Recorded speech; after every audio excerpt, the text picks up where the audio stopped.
on the record in the matters 24 CF 176, 24 TR 741, and 742. State of Wisconsin versus Rebecca Allmendinger.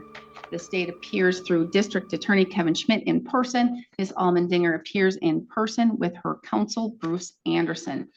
We're set today in this matter for a motion hearing. And that is proceeding as such. Is that correct, Mr. Anderson? It is. All right. Mr. Schmidt, are you going to proceed first, or are you going to ask Mr. Anderson? I do not see an officer, so I'm not seeing that we need officer testimony. No, officers aren't relevant to this, and since it's Attorney Anderson's motion and his burden, I think he'd call the first witness. All right, Mr. Anderson. I think I disagree with that. It's my motion, I agree. But once the court grants a motion based on my motion, or grants a hearing rather, based upon my motion and the affidavit, I think the burden shifts. I think Attorney Anderson's referring to State v. Banger, which was overturned in 2022 in State v. Clark, where the Supreme Court of Wisconsin held that the burden shift only occurs if there's a transcript. If there's no transcript, Bentley applies, meaning the burden is on the defendant to prove by clear and convincing evidence that a manifest injustice occurred. That is true. All right. So, Mr. Anderson, please call your first witness. I'm going to presume Ms. Allmendinger. Yes. Ms. Allmendinger, you may come forward, raise your right hand. You're going to be sworn in, and then come have a seat over here at the witness stand. Do you swear that the testimony you are about to provide in this matter shall be the truth, the whole truth, and nothing but the truth? Yes.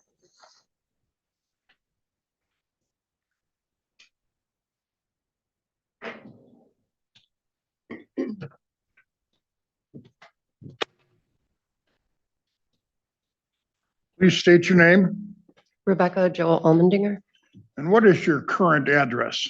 2353 260th Avenue, Cushing, Wisconsin, 54006. What is your date of birth? September 23rd, 1982. And you were convicted of an operating while intoxicated in Washington County, Minnesota in 2005. Is that correct? Yes, And how old were you when that occurred? 23 years old, Okay. or 22. I was almost right. 23. What is your educational background? I'm a high school graduate. Any post-high school? No. Anytime have you studied law? No, Have you ever studied the United States Constitution no, or anything about the American legal system? nope, Have you studied legal vocabulary? no. Now,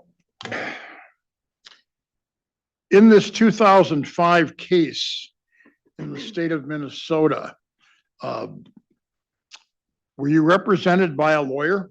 No, I was not. And when you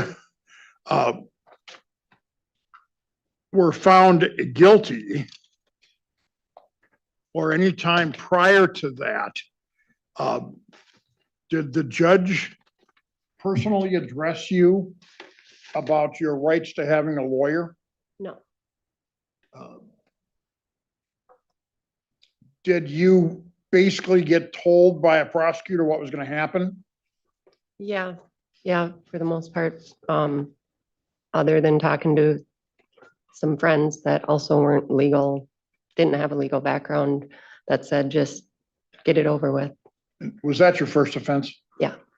Had you ever been involved in any legal proceedings up to that point in your life? No, Okay.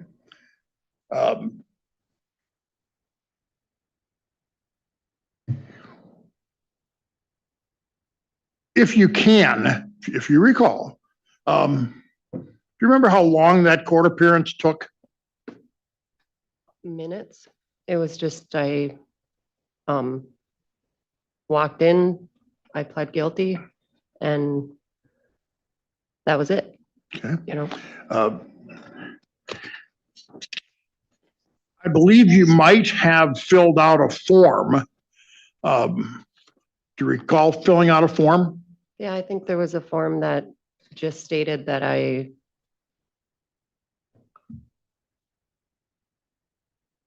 understood that I was pleading guilty to the charges.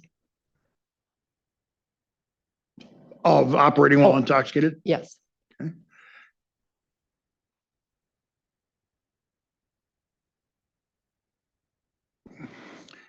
At any time during from the night you got arrested for that case,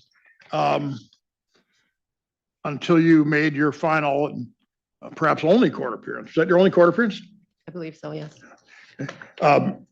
Were you ever represented by a lawyer? No, I Did you never, ever even consult with a lawyer? no, I didn't. Um, I just have to stop you right now. Never mind, you can continue. Sorry, I thought I missed something, but I got it now.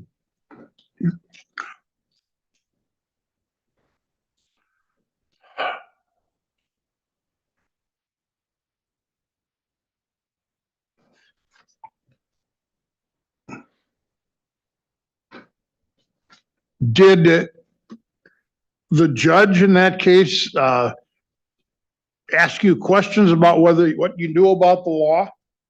No, Did the judge specifically ask you if you wanted a lawyer?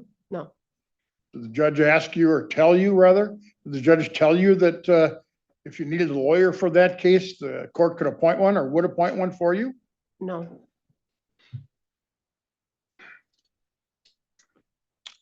Did you know about the fact that you could have demanded a jury trial? no, I did not know that. Um, Did you know that you could, that you were presumed innocent?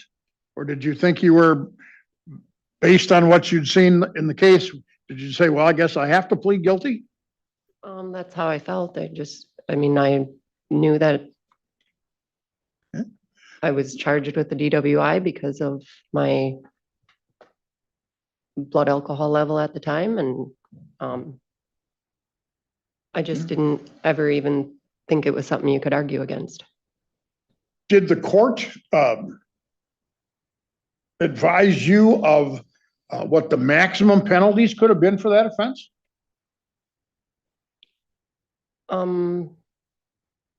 I don't recall if that was talked about. The prosecutor talked to me ahead of time about what, if I pled guilty, what the penalties, they would charge, but I don't know that I knew what the maximums would be. So the prosecutor was the one who was giving you advice, basically. Yeah, for the most part.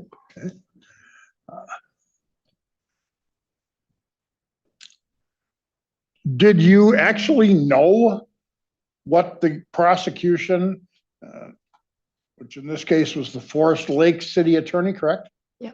Did you know what they were going to have to prove to find you guilty? No, This prosecutor told you what was going to happen? Yep. No further questions? Mr. Schmidt, questions? Hi, did you successfully graduate high school? At that Yes. time you entered your plea? Yep. Did you get held back at all? No. You got the diploma? yes, Okay. How'd you do in school? I did well. I didn't have any, I was A/B student. AB student. Did you do civics classes in high school back then? What would civics classes talk about? I did a correspondence homeschooling program throughout 9th or 10th, 11th, and 12th grade. Oh, were And you it- homeschooled through high school? Yeah, Okay. Did you learn about government operation? Like democracy, yeah, the general, you know, like, what democracy is and stuff. like the separation of powers in the courts and things like that? I'm sure that was in there. Okay. Did you ever watch TV or movies when you were that old? I'm sure I did. Okay. So when you were 23, you had never heard that people have a right to an attorney in criminal cases. It's not that I had never heard that. It was just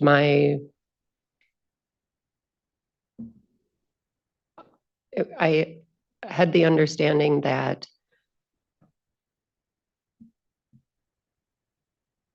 The way I was raised, you don't argue against, if you're in trouble for something, you just suck it up. You deal with it. It wasn't a consideration in my mind that I would argue with the police or argue with the court system. Okay, let me back it up then. That OWI, you probably were arrested, came into contact with an officer at some point, and that led to the complaint in Minnesota, right? Yep.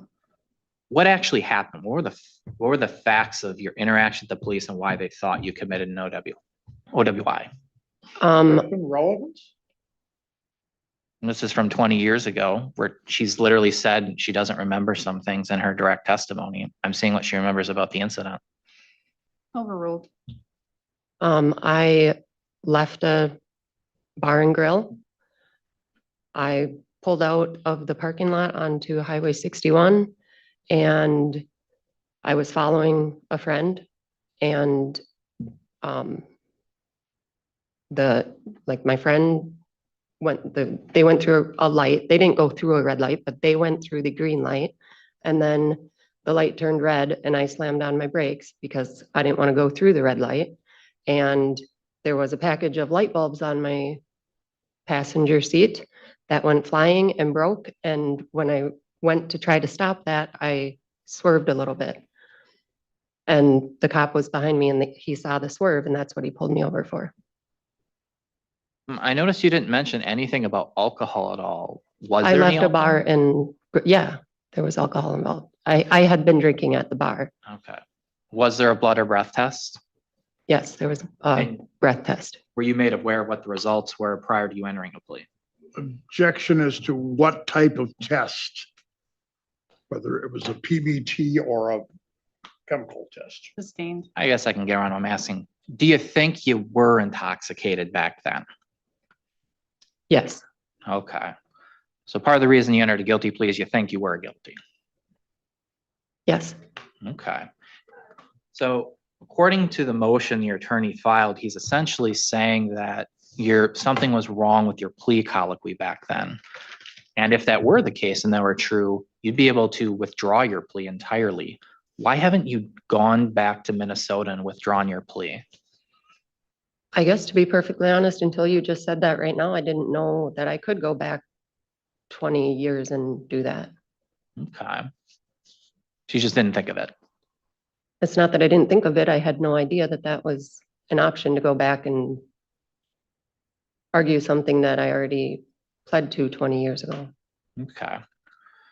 So I'm going to fast forward then to our questions we're asking about the plea colloquy. If you recall, I went on this detour asking about the actual OWI when you referenced the way I was brought up, you own up to what you did, right? So going back to that question then. Objection to the characterization of her testimony. She said she was raised not to argue with the government.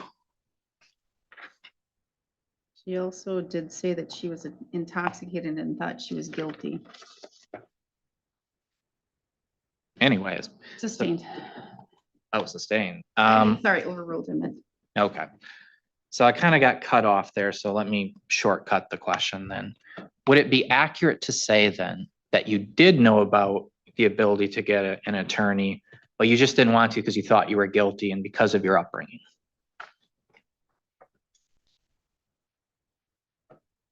Yes, I would say that's accurate, but also I wasn't aware of what the benefits of having an attorney would have been. I mean, if you did have an attorney, would you have, given your upbringing, fought the case even though you thought you were guilty? Well, years later now, from what I understand, had I had an attorney, maybe there would have been different, how do you put?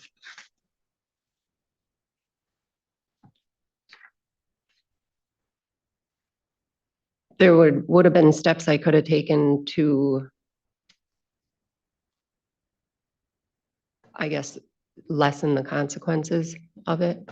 Maybe steps I could have taken to get more help back then, things like that. Like what help? Addressing why I was driving and drinking, the types of programs I'm in now, that kind of stuff. Okay.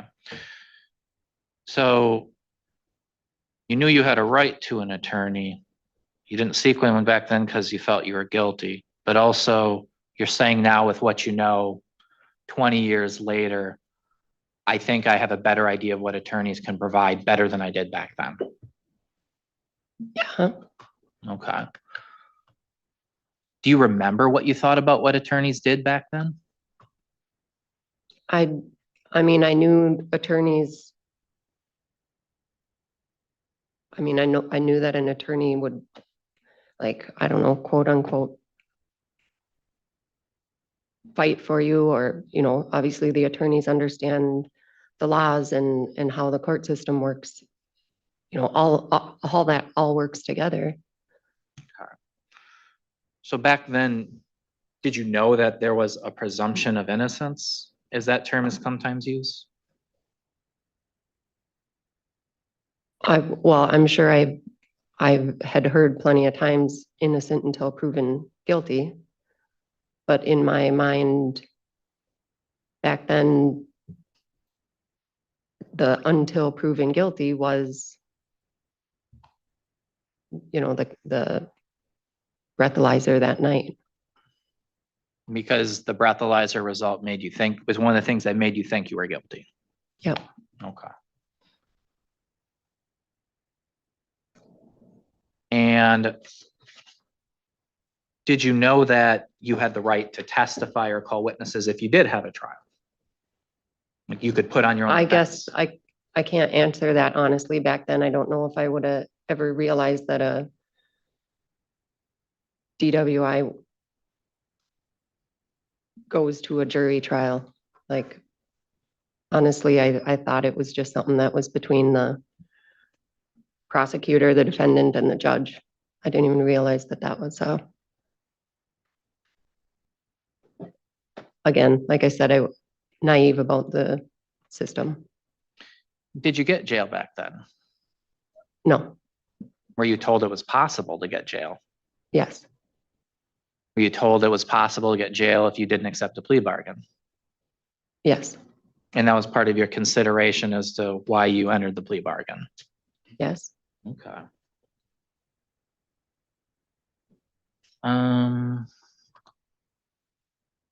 Gonna show you a document.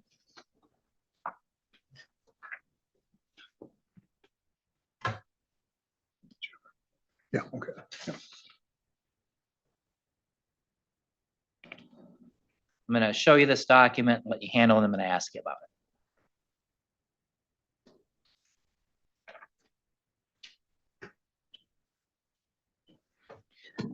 Do you recognize that document? I mean, I can read it and know what it is. I'm not going to say that, yeah, I remember seeing this, but What is I'm it? sure it says it's an affidavit in support of motion to exclude evidence of prior convictions from sentencing. Is that the motion Attorney Anderson originally submitted on March 13th? The unsigned one? It's not the motion. I'm sorry, the affidavit. Thank you. Yeah, And he had shown that to you before he filed it? is this the one, Bruce, is this the one that, You can't ask him questions. oh, Just yeah. answer Your Honor, to I'm the- going to object to the unsigned one because I believe the filed document was filed on March 18th, included corrections and additional and different statements, things that were crossed out and so on. It was definitely amended. Where are you going with this? This is a filed document. This is document 26 in the case. I do have that document pulled up. I'm going to overrule to the extent that I'm going to provide instruction that just answer what you know. You don't know, you don't know. okay. Judge, could she be provided with a copy of the filed The other file? I will be providing that later. This is my questioning, not Attorney Anderson's. She will, Well, I will make sure that she has copies of both. And I believe the question was simply, did you review this prior to it being filed? Yes, this unsigned one before the edits. I don't know. I don't know what the relevance of unsigned document is. You filed it. I did that. I'm gonna take it for what it is. She answered, she's unsure. Okay, so you're not sure if you've reviewed that document. I'm gonna hand you another document now. I want you to hang on to that one up there.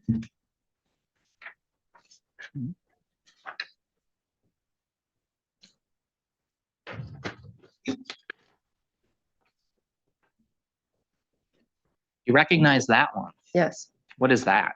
this is the one I signed. Why does the signed one have all those pencil edits and the unsigned one does not? I don't know. Did you know that Attorney Anderson had filed that unsigned one? I knew that he wanted to get one filed. Okay. I'm gonna show you. Let me ask you this. The hearing where you had the plea colloquy with the judge way back in the early 2000s on the OWI, who was the judge? Objection assumes a fact, not an evidence. I don't know. What is the fact, You, non-evidence? you can, if there is an objection, Ms. Allmendinger, just wait until I give a response as to whether or not you have to answer. I understand you're nervous right now, but you objected facts not into evidence, and your question was what facts are not into evidence? There, she's not testified that there was an actual plea colloquy. In fact, I believe she said there wasn't what's known as a colloquy. I didn't use that exact word, but the question said at the time she had the plea colloquy. I'm gonna sustain, and just on the basis, I'm gonna guess foundation. You had said when you were in direct examination with your attorney, you were in front of the judge at some point for the plea and sentencing for the OWI, correct? I believe so. You don't remember? And for the record, I'm just going to say this was from Minnesota, so it is a DWI in Minnesota, but in Wisconsin, they are OWIs. And so Mr. Schmidt is kind of interchanging them simply because Wisconsin uses OWI, not DWI. So you can just infer them as the same. Okay. Okay. Do you remember seeing a judge at all? I believe that I think I did see a judge after talking to the prosecuting attorney. But do you have any memory of the interaction with the judge?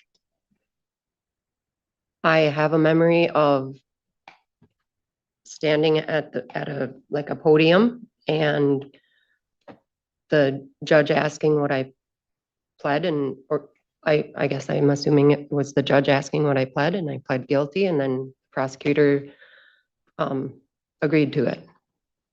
You say you assume it was the judge. Why are you only assuming it's a judge? Well, because I was in a courtroom and there was the person sitting kind of like this and For the record, Ms. Allmendinger has pointed to the court's bench. Were they in robes? I would imagine you're asking me a bunch of details about that long ago. I mean, yes, I would say it was a judge. Okay. Do you remember anything the judge said? Like I just said, he asked what I pled and I pled guilty. And then he asked the prosecutor if, if that was acceptable. I believe the prosecutor said something about accepting it, that we had worked out a plea. Is the only thing he asked you how you pled? Yes, He didn't ask any other questions the whole time? yes. Did he say what your sentence was? I believe the prosecutor is the one that told me that. The judge didn't pronounce any sentence. The prosecutor said what it was. You can take your time and think about it.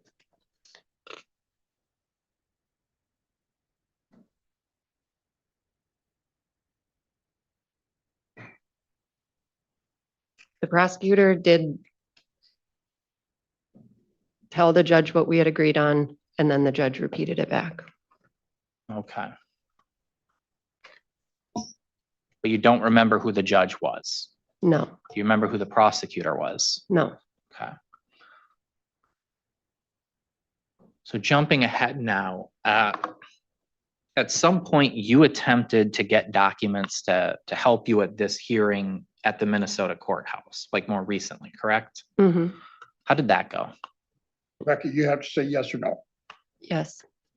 Thank you, Mr. I- Nelson. It didn't go well. Could you elaborate? They didn't provide, they said they didn't have any records. They said they themselves had nothing else, nothing on file of it. And then they directed me to their website to look on there, and I didn't find anything on there. Okay.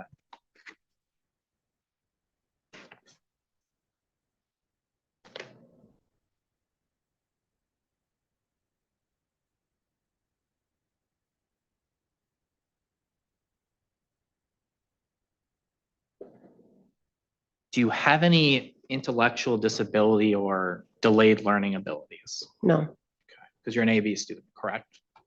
yep. Yes.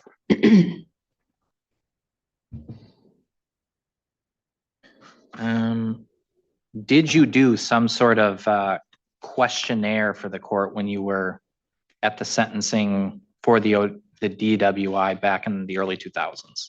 Objection to the form of the question. I don't, Just wait 1 second. Can you repeat the question? Did you do some sort of plea questionnaire at the sentencing for your DWI in the early 2000s? And what was your objection? At the sentencing would imply that it may have been done with the judge And as or the opposed to before. I mean, there's nothing wrong with the question. And if she has a response like that, she can make it. I think he's trying to testify for her. Then the question's vague. I'm gonna overrule that. If you recall what happened at the sentencing, you may answer. I don't know. You don't know if you ever did a plea questionnaire. I don't know if I did a plea questionnaire at the sentencing. Okay, did you ever do one? I don't know. You don't know if you ever did. I'm gonna show you a document.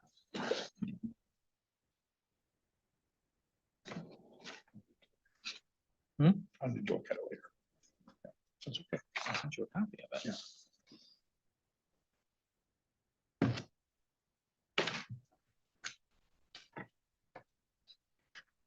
So I want to ask you specifically about pages 3 and 4 on that. Do you recognize those at all? I recognize my writing. I can't say I actually recognize not that, I guess I don't remember the document from back then, but I do recognize my writing. You recognize you're writing it, but you don't remember the document. Right. Okay.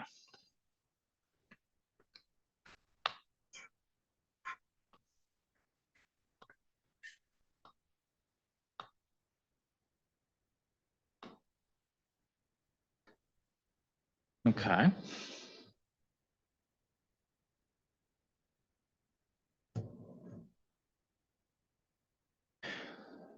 When you were 23, would you have signed something like this without reading it? Objection calls for speculation. It's not speculation, it's about yourself. I will overrule it. Yeah, I probably would have. I was nervous in the situation and probably just wanted to get it over with and move on with my life. Okay. All right, I have no further questions on that.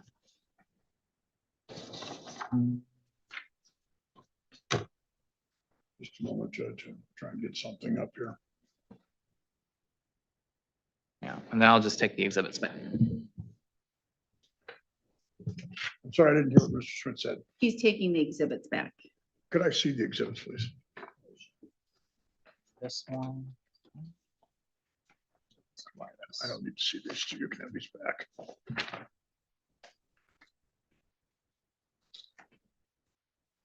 you have any further questions? No, non-direct All right, or cross. Mr. Anderson, do you have additional redirect? As soon as I review these, That's fine, take your time. best I can.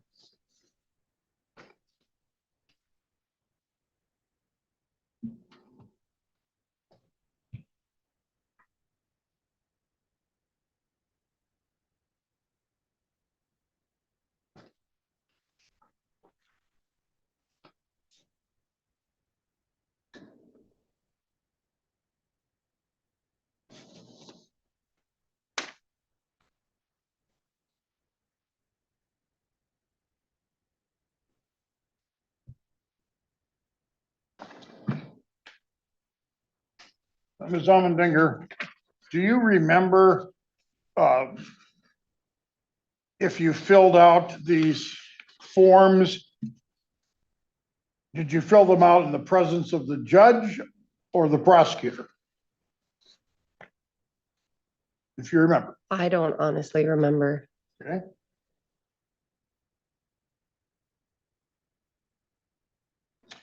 And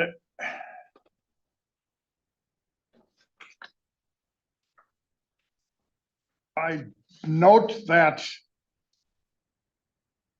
you can correct me, second page of one of these documents, which is entitled petition to plead guilty. Second page, it doesn't have any signature where the judge accepted that. You agree? Yes.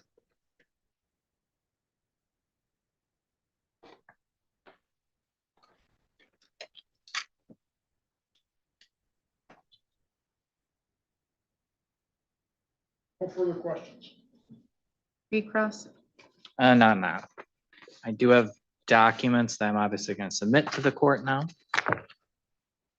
I'm submitting a number of documents in a specific order. First is the document 26. That's the unsigned affidavit. The next is the document that both Attorney Anderson and I have been referring to with her, the plea colloquy from Minnesota. After that is the signed version of the affidavit, document 28. And the next two documents are transcripts, the transcript of the March 18th status conference and transcript of the March 24th status conference. Are you offering them as exhibits and are you having them individually marked? Yes, I'm showing them to Attorney Anderson before I walk over to the clerk for that.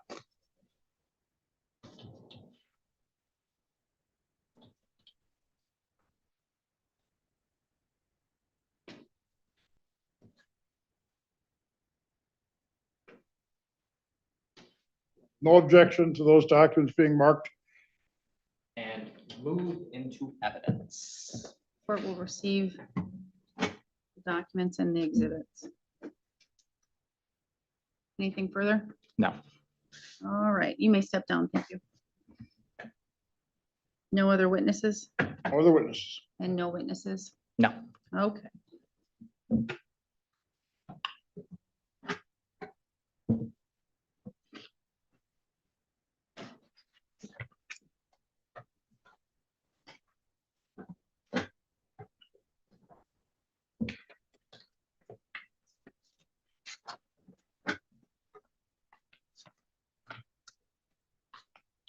All right, well, the clerk is marking the documents. Mr. Anderson, argument. If I could have the documents, I'd like to refer to them in my argument. That's fine, we can wait.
I'm not going to rehash all of the testimony the court has already heard and it's fresh in the court's mind.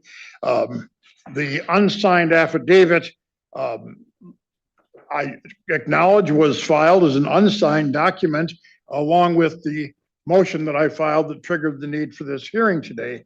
The whole point of that affidavit was what I interpreted from Ms. Almendinger and put it into an affidavit format.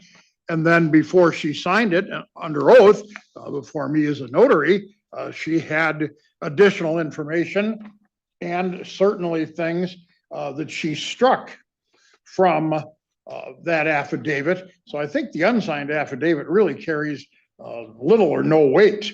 The signed affidavit is what I think is the most important thing here. And I would ask the court to accept that affidavit as opposed to the unsigned. And that affidavit is Exhibit 3. The unsigned is Exhibit 1. What I think is important in the documents that have been submitted. I'm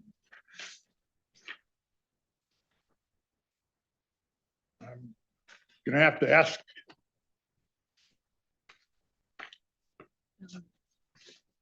Oh, what's been submitted, but apparently is a 4-page document, which is Exhibit 2. And they're not numbered, but I think, as I've already indicated, the document which is entitled Petition to Plead Guilty in DWI Gross Misdemeanor or Misdemeanor Case. What's significant is the fact that petition and plea accepted by, and it's got all series of blanks for dates and so on, as well as judge of district court. That portion is blank. Ms. Almendinger has testified that the court proceeding just took a matter of minutes. That document that I referenced, which is the last 2 pages of Exhibit 2, is tantamount to our plea questionnaire and waiver of rights.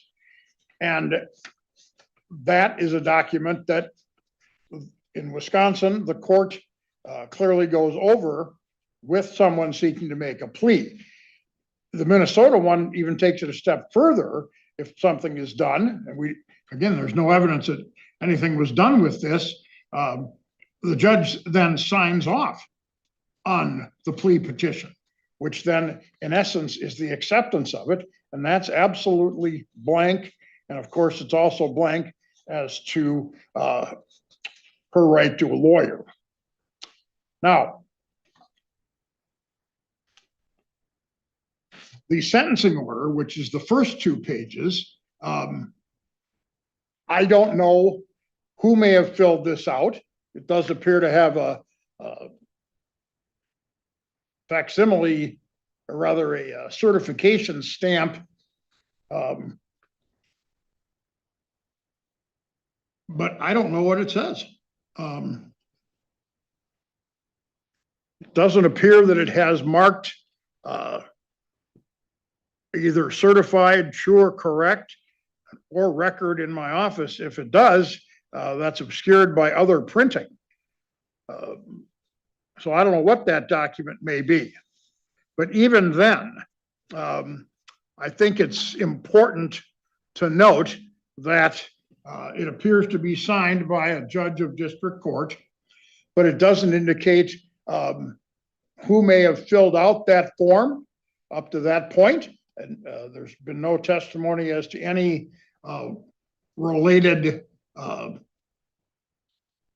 preparation by the judge. It clearly does indicate no defense attorney. I think it's also important to note that this offense occurred on just a moment, I want to make sure I get the right date here. 4/6 of 2006, and this plea hearing happened apparently the 25th, less than 20 days later. So it appears to be a hurried, shall I say, entry into the court and a plea at that time. Clearly, she didn't have a lawyer. I don't know why a judge might not have signed off on a form that clearly is set up for a judge's signature when he did in fact sign off on this other document that was prepared by some unknown person. So, Judge, I realize our appellate courts have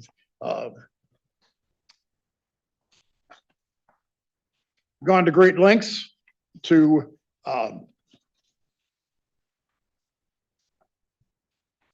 make it more difficult on these older cases because evidence is not available in many cases.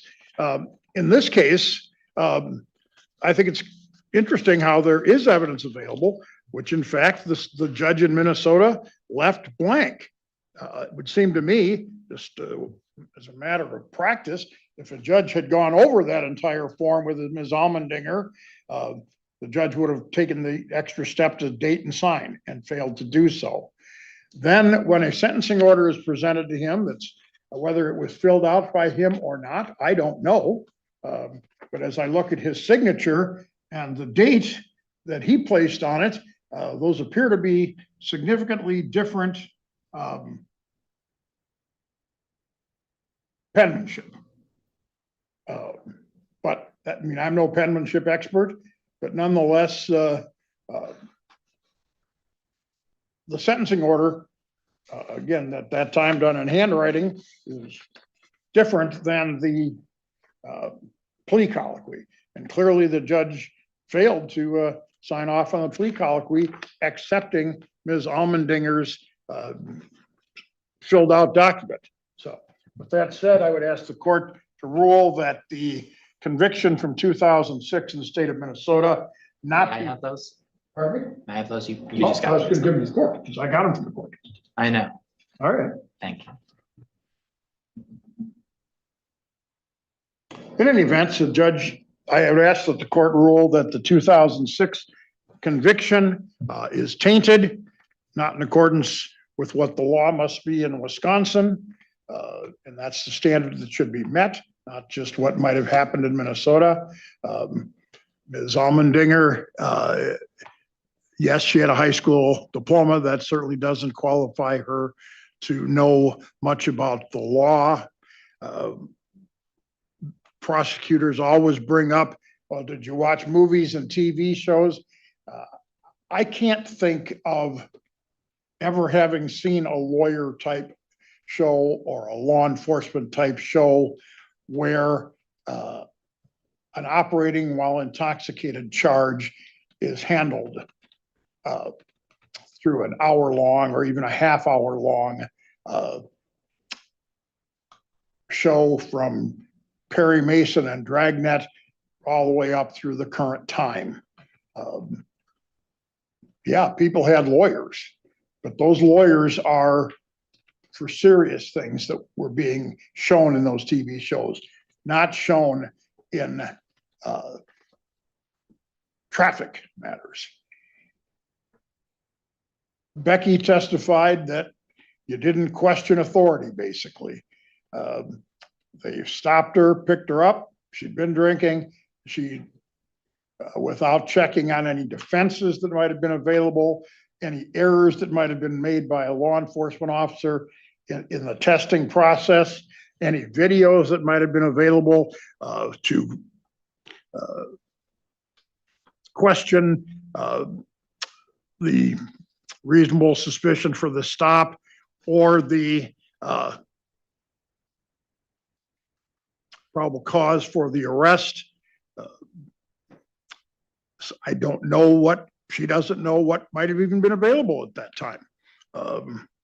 Whether that department even had such technology, but it's certainly in that 20-day period when she made her initial appearance in court and she decided, boom, I'll take, she takes the fall without talking with a lawyer. And then we have the unsigned plea colloquy.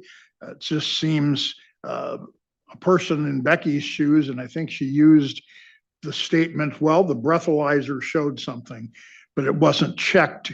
The process was not followed. You know, this is why these older convictions, because they were just treated like a slap on the wrist. They weren't the serious consequences of the movies and TV shows where people were given the right to counsel. This was a minor matter that is now a very serious matter that obviously there's no real transcript of the actual hearing, whatever it may have been, if even it was done on the record. So I'd ask the court not to consider the 2006 conviction. All right, thank you, Mr. Schmidt. I think unequivocally, Mr. Anderson has not met his burden. As the court probably recalls, historically speaking, collateral attack motions were probably the most common motion we got in any criminal case pre-2022. The reason why was if there wasn't a transcript and the burden's on the state to prove anything, and you have the defendant saying just, I don't remember, or later on when that got shut down by the courts, I do remember, and I wasn't colloquied, it would be impossible for the state to prevail on that because of where the burden was. The courts have shifted that since then. So here's the rub of the problem. Miss Allmendinger, she comes here today, has tremendous incentive to lie simply because of the criminal charges against her. The difference between an OWI 4 and an OWI 3 is the difference between a felony and a misdemeanor. A person has great self-interest against penal harm in these hearings saying, I do remember it didn't happen that way. Additionally, I think the court's seen from the testimony of Miss Allmendinger. Wait, I need to have maintenance stop. It's pretty distracting.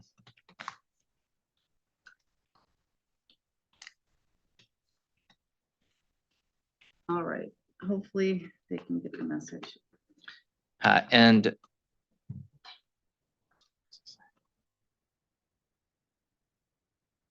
yeah, the whole point of why Clark existed is there's supposed to be a presumption of regularity in judgments of conviction. There's a great public interest in finality of the judgment, and doing the burden shifting didn't make sense in that sort of scenario. So did Mr. Anderson meet clear and convincing evidence just off of testimony of his client? And I'd say no. There's a reason I submitted these documents and in this order. So I'm going to relate a bit of the procedural history here. Attorney Anderson came to court and submitted the motion and the unsigned affidavit. Part of the reason why I had the transcript of the status conference March 18th is he directly said to the court he was filing that unsigned affidavit and was just filing a signed one later. So it was intended to secure this hearing, that unsigned one. That was submitted by Attorney Anderson on behalf of Ms. Allmendinger to meet his burden for the production to get this hearing. So to say it should just be disregarded, shouldn't exist, is nonsense. When we look at that second document, the one that she did sign, I want the court to pay attention to what was added there. We just heard great testimony from here today about she doesn't know the law even though she's an A student from high school. What was added in between the first affidavit and the second? At sub 7, I was not provided nor did I sign a guilty plea question or waiver of rights form. And then they just wrote in that complied with WI procedures. Why would Rebecca Allmendinger say that? How does she know what complies with Wisconsin procedures? They merely just crossed off all the rights that at the time of my waiver of right to counsel and guilty plea mentioned above, I was advised of constitutional rights. They struck all those off, just crossed them off, and then crossed off the right appointed to court by public defender and just wrote as no plea colloquy was done by the judge. What happened in between these affidavits is the state providing that plea questionnaire that she recognized having her name and her signature and her handwriting on it. You'll notice it was handwritten. It even gives her narrative of what happened. I drove a car after drinking alcohol and tested 0.08 or more. It has her signature on it. It has a circle around the sub for waiver of attorney, which does list all of the rights associated with what you have for a criminal case. And this is an incident that happened 20 years ago. She can remember all the specifics that would help her for this hearing, but can't remember any of the specifics that would hurt her. Didn't remember this plea questionnaire, claimed she went to the courts. They said it didn't exist. And then here's a certified copy of it from the courts. That's the purpose of the second transcript of Attorney Anderson telling the courts, hey, Rebecca Allmendinger went to Minnesota, asked for the records, told me that they said they had no responsive records. I submitted that because I didn't know if she'd be testifying to that today, and she did. Put that all together, does that mean clear and convincing evidence of a manifest injustice? It does not. It's the self-serving testimony of a defendant. If you accepted Attorney Anderson's argument that what happened today is sufficient to get rid of a past conviction, then what the court's holding is clear and convincing evidence of a manifest injustice is met. Any case, there's not a transcript or a defendant's just willing to say those things. Because the reality is he complains about nothing contradicted and people not showing up to testify. It's his burden. He could have looked for the judge. He could have looked for the clerk. Him shrugging his arms and saying, well, all we have is my client. What a shame. That's his problem because it's his burden. He tries to shove it off onto the state, just as Clark Court said, you can't do that anymore. We're here for Bentley. The burden's on the defendant. And just having a defendant say, I remember some things and not others, isn't enough. Not only that, but her testimony she gave, she did know these rights and she understood them. The reason she entered her guilty plea in court was because she was guilty and she wanted to accept responsibility. I think that one thing we've noticed from sort of comments today in Attorney Anderson's argument and comments at a previous court, Attorney Anderson believes that the Klessig plea colloquy is something unique in Wisconsin and that other places don't do it, or we shouldn't assume other places do it. And if the plea colloquy didn't happen, then the violation occurs. This, of course, contradicts Wisconsin case law. State v. Serrano, 2017, WI 42, at paragraph 21, it's spelled S-U-R-I-A-N-O, specifically recognized that the Klessig colloquy was never intended to provide any protection greater than what the US Constitution provides. It's the bare minimum. It's what every state does. And furthermore, just showing that a plea, let's say the court believes the defendant that a judge came in, asked how you plead, did no colloquy, which is an extreme claim with no extreme evidence backing up just the self-serving defendant. If the court actually believed that, that still wouldn't be sufficient to meet the burden. State v. Ernst, 2005, WI 107, paragraph 25. Just alleging that a plea colloquy is defective or missing is not enough to meet the collateral attack standard. You also have to show your client didn't understand the rights themselves. Just showing the plea colloquy didn't exist, not enough. And I don't think you've shown that because Rebecca Allmendinger comes off as a pretty intelligent person. She was an A student in high school. She said she knew the rights, but quite frankly was raised too good by her parents, raised to accept responsibility for her actions.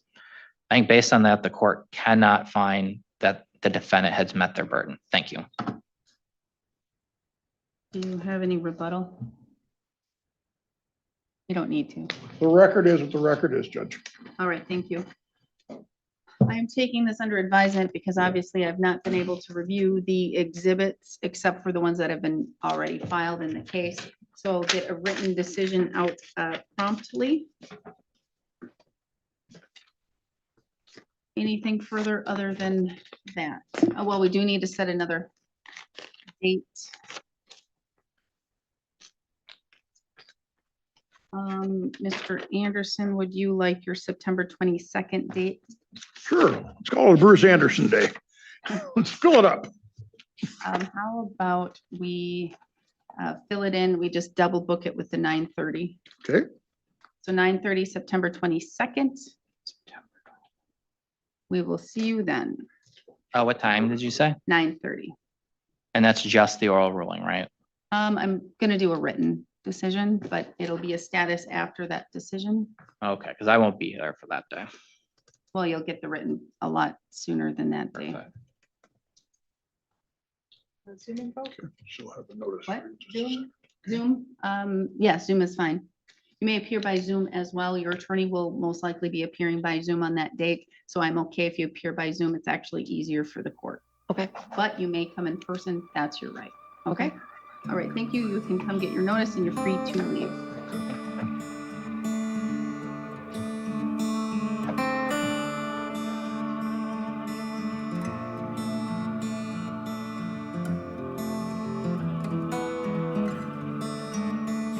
People against John Earl Davis.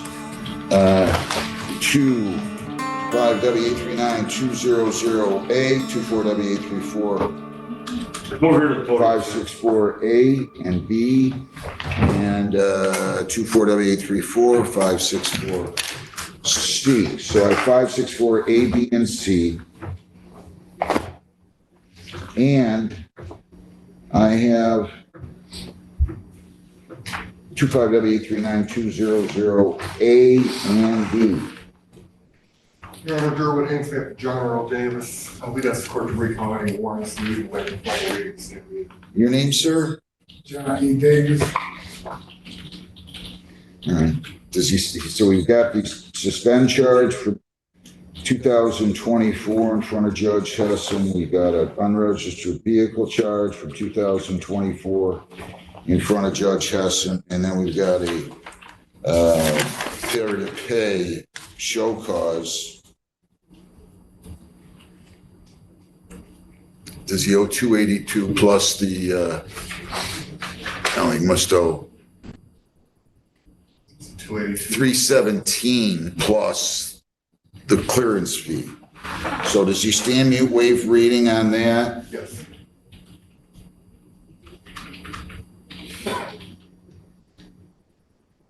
And he stands mute on the suspend and the unregistered vehicle? Yes. And then how about on the cases in front of me, drive while licensed, unlicensed? Your Honor, guilty pleas on those as well. Stands mute, waives formal reading? Yes. Do you live in Gibraltar? Yes. What are you doing?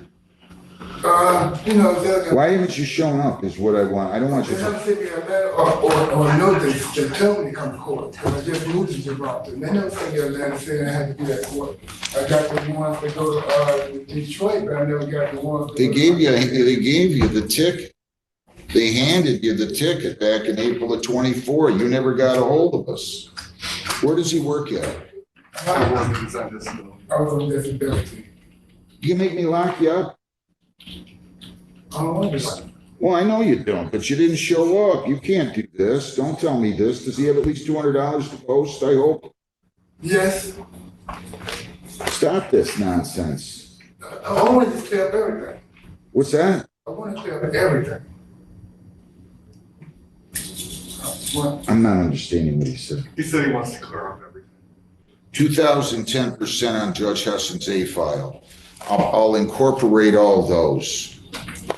And then I won't give you a cash bond on my file. It's new. I'll somehow figure out a way to justify that. $500 personal bond on that. Lisa, give me a pretrial date on that one first. That's with Woodhaven. I believe there's dates on the front, Judge. I'm I'm sorry. sorry, I didn't write it down. That's okay. August the 6th. August the 6th at 9 a.m., okay? And then on Judge Hessen's here, I don't know why I can't get in the habit of looking at these when they send them in. July 30, Judge, if we- July 30 at 10:15, because you are posting the bond, right? yes, You can post it right now? how much is it? $200. Yes, I'm supposed to be right now. So that'll be July 30th at 10:15 on her cases.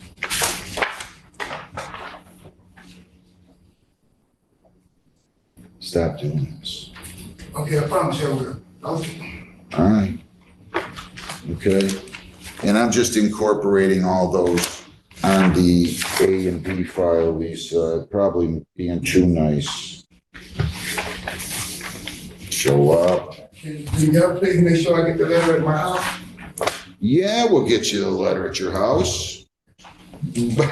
But they handed you the ticket and they sent the notices to the address on your license. Come on, you've missed them. You're not showing up. All right? All right. Okay, come on. I just want to double check something. Let's just make sure here. Your address, your current address. Lisa, will you change that on all these files? Is it on Homestead Lane? Yeah. 19922. All right, good enough. Post your money, we'll release you. Come back, don't make it worse than it is by not showing up, please. I have it on the card. What's that? I have cash on the card. Okay. He's gonna let you post. Okay? Good luck. Thank you. Amelia Michelle Moore. 25F244043. Did you meet with the department rep? What's your name? Amelia Moore. Did she meet with you? Yes, Your Honor, today was scheduled for informal hearing. The officer, the sergeant, is at home sick. I didn't get contact with him. Oh, He advised he will not be. okay. I'm gonna go ahead and dismiss it. I mean, I feel bad if he's sick. His intention was to email you as well. He just didn't do it this morning. Just to say, I can't make, he's not asking for an adjournment? No? Okay, so case dismissed. You're all set. Thank you. Your lucky day. Go buy a lottery ticket or something. Good luck. Just kidding. Christina Simmons. Christina Ann Simmons. 25F716289FY.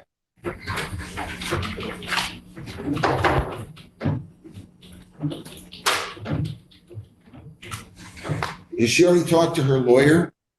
Do you know? I do not, Your Honor. I was here this morning. Ma'am, your name? Your name? Oh, you have to call in somebody.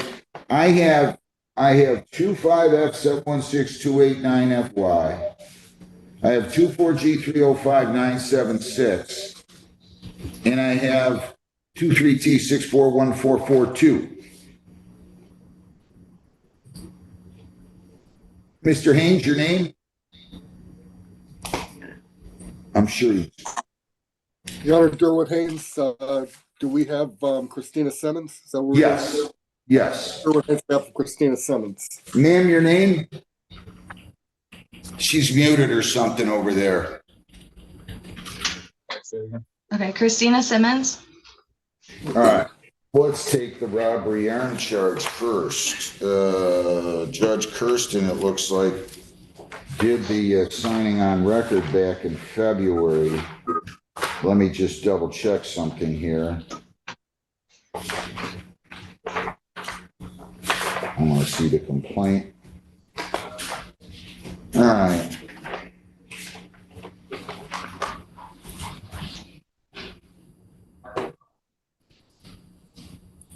All right.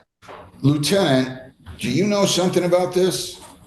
Yes, Your Honor. Your name? Detective Lieutenant Chris Rumba, City of Flat Rock. All right, so Mr. Haynes, does she stand mute and waive formal reading of the complaint? Judge, I'd ask you to read the charges and the maximum penalties into the record. Sure.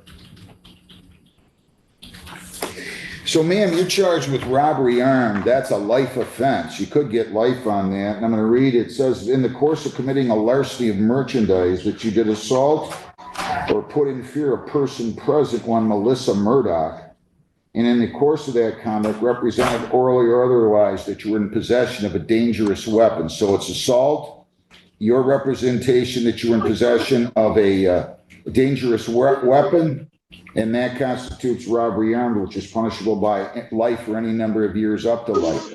Understand that? Yes. Count 2 alleges that you were, while Myers was open to the public in the store, and that you stole property that was offered for sale at a price of $1,000 or more. That would be a 5-year felony, retail fraud, in the first degree. Do you understand that? Yes. You are presumed innocent. You have the right to remain silent. You do not have to say anything. If you choose to say something, in or out of court, whether orally or in writing, it can be used against you.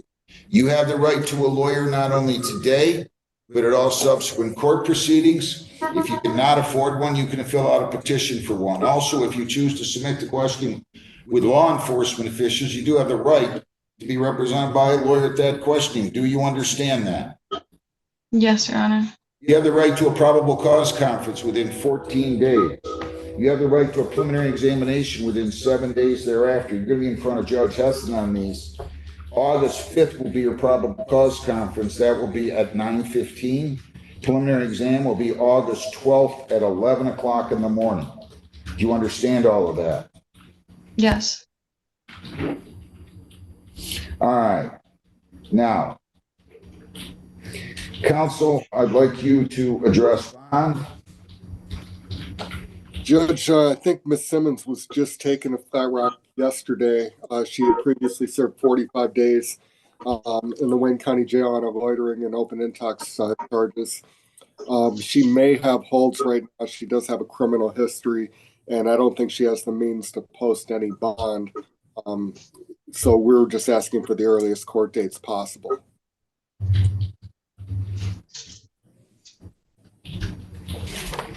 Do you live on West Huron River Drive, ma'am? No, I moved. Where do you live now? In Taylor, it's 27032 Jones Street. Jones, Jones? J JOAN. I'm sorry. JOA. JOAN? Correct. Okay, it's not Jones, it's Jones Street. Right? Correct, Your Honor. All right. And the zip there again is 48180.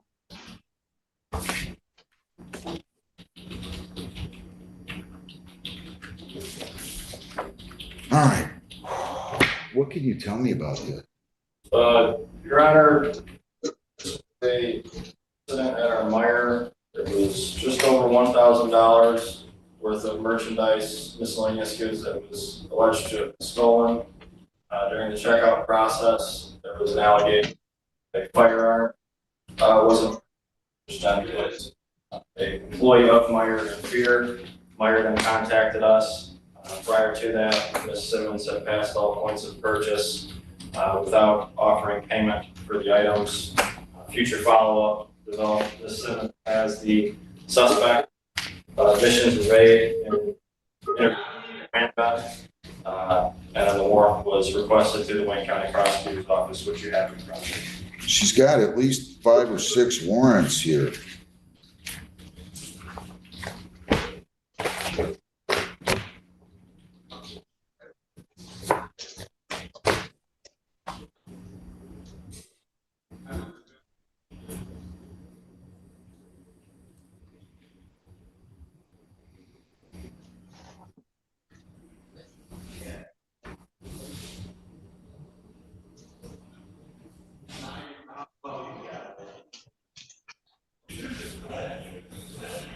I'm going to tell you the conditions first. No contact with Melissa Murdoch or prosecution witnesses except through your lawyer. You cannot write her, phone her, text her, email her, or write, phone, text, email, or in any way communicate with either her or prosecution witnesses. You're not down 26100 Vreeland Road or any other Meyer store.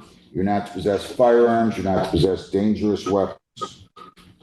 You're required to obtain a tether. You're not to be within 2 miles of the victim, her residence, or place of employment.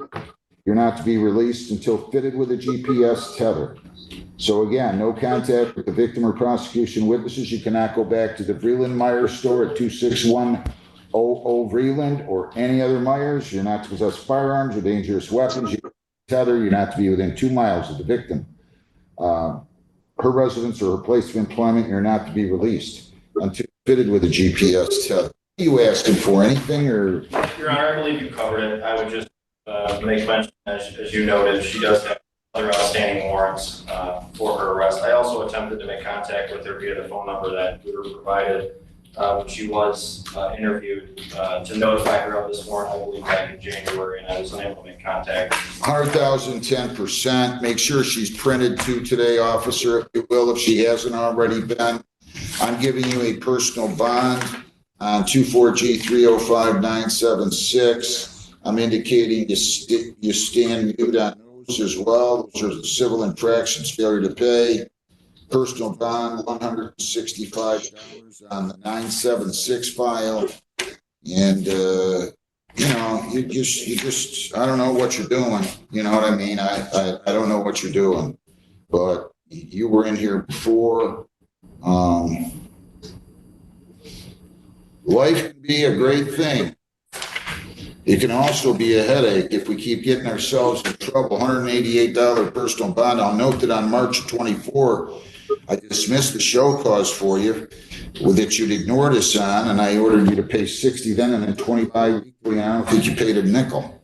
So it's time to grow up, young lady. How old are you? 33. Well, okay, so you got 60 years left, probably 50, 60 if you don't drug yourself to death. And I'm just telling you, you got one of two options. It can either be a great experience or you can spend a good portion of your life in jail. And right now, I think you're headed for the latter, not the former. I wish you well. It's time to grow up. Grow up now. Good luck. Thank you. Thanks, Mr. Haynes. Do I have anything else out here, guys? I'm putting the jail in a breakout room with Mr. Haynes for a felony arraignment. Okay. Okay. Every day, Judge. Hey, you too. Thank you. How you doing? Good. How are you, John? Good. I don't know what she's here on. What are you here on, man? Driver's license tabs expired and I got it. Did you check in with somebody? I did. Who'd you, hang on, slow down. Who'd you check in with? A police officer for Woodhaven. I don't. What's your last name? My last name was Kelp. I just got it changed. I just got married. So you were on our block. I'll look it up. Okay. I have both of my old driver's license, my old driver's license and my new one, and my old and my ticket and my court. I just need the name on the ticket so I can look it up. What's the name on the ticket? Riley Kelp. Riley Kelp. With a K? K-L-E? Correct.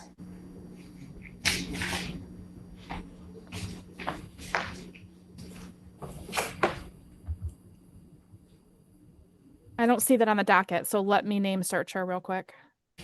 Why don't you go, should I ever come down and see you or? Nope, hold on one second. She paid it. I did pay it. I just was I was told that I needed to prove it. Prove what? I can tell you what happened. She requested a hearing. We mailed her a court date and then she paid it after. So her case is closed. So your case is closed. You paid it. Okay.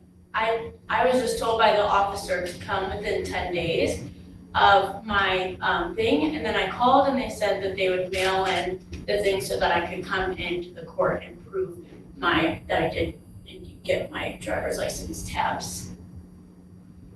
We did that. We sent her a court date, July 3rd, but then she turned around and paid it July 7th, which closed the case. Okay, and the charges were expired plate? Correct. I mean, it's not that big of a deal if. It's fine. I just wanted to make sure that it was all done and I didn't just not show up for something that. And you've been sitting here all morning. I feel terrible. I should have asked you. You're fine. I asked the officer and I didn't know how, I've not been having to do anything like this before. So. How much did she pay? 135 on that? She paid $135.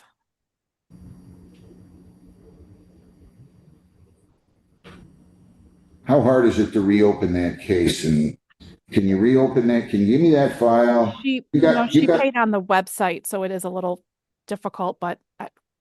Well, I'm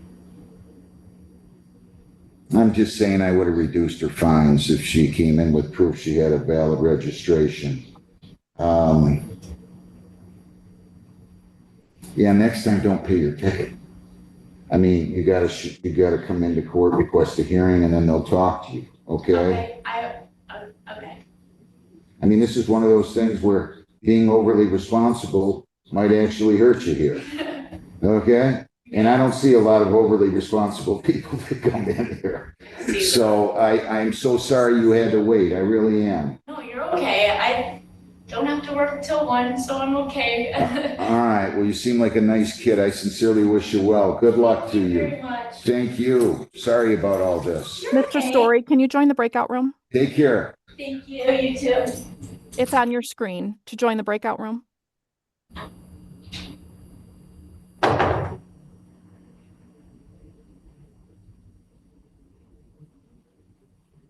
What do I have with him, Lisa? Can you tell me? It's a felony arraignment. Boy, that name's around a lot. He was just here and then we got a felony, new case in for a felony. So I did a writ to the jail. I get it. All right, so has he talked with the lawyer yet? No, I'm putting him in a breakout room right now. I see. Okay. All right. Thank you. Mr. Story, do you see the breakout room?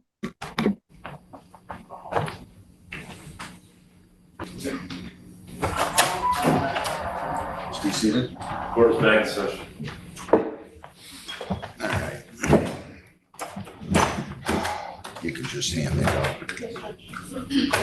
Legal against David Allen Story, 25T708117. Sure, hands with David Story.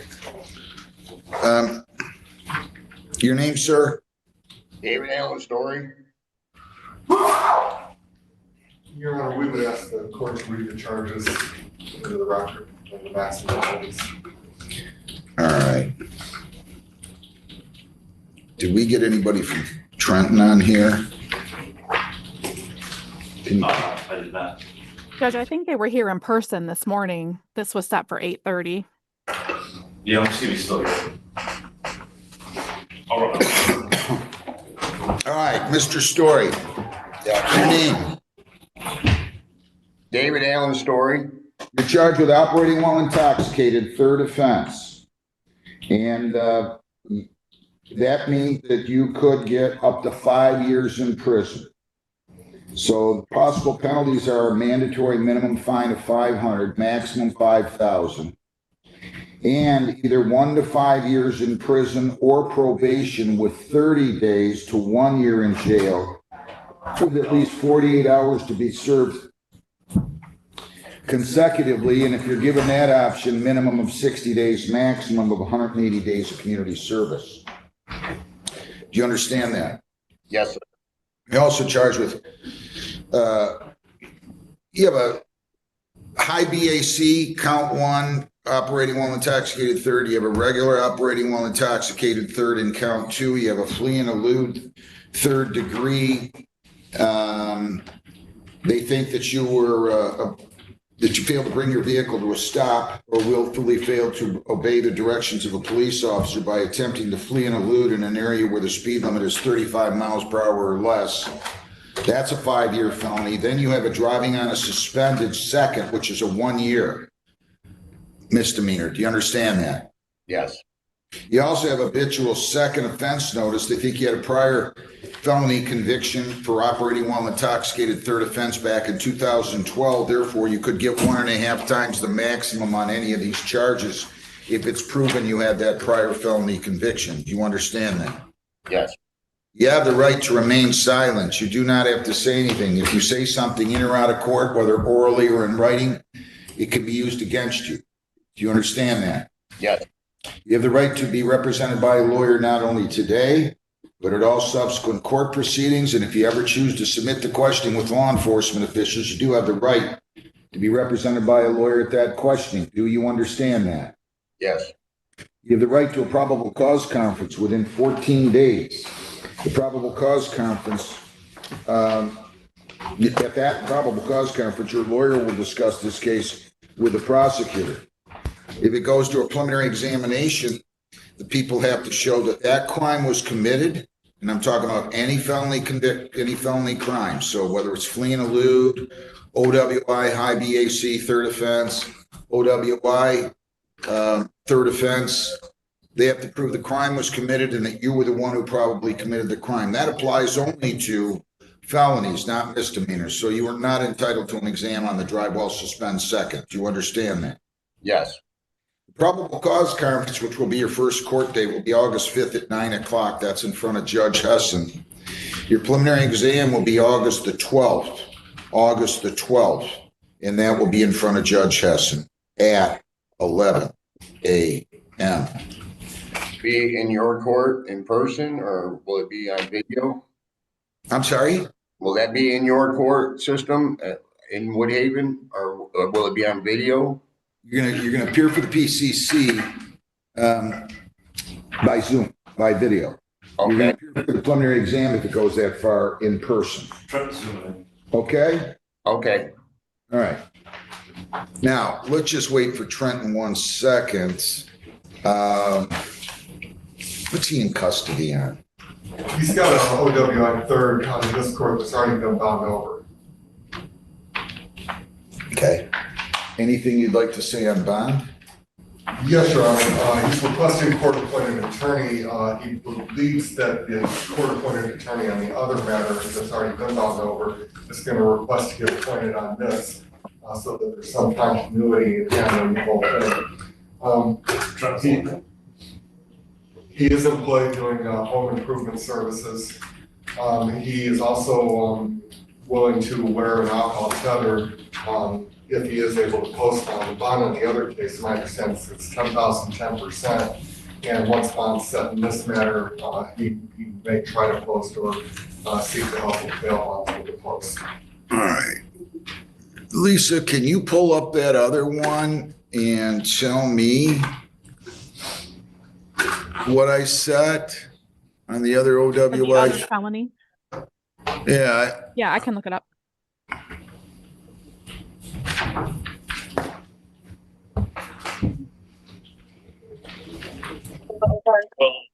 Looks like 10,000, 10%. what other conditions did I have? No alcohol, AA 4 times a week, sober link. Not to be released until fitted with a sober link, right? Correct. Sergeant Benars, your name? Sergeant Aaron Benars, Trenton Police Department. Somehow we got to get this gentleman printed. Okay. He's in the Wayne County Jail on another one. On a OWI 3.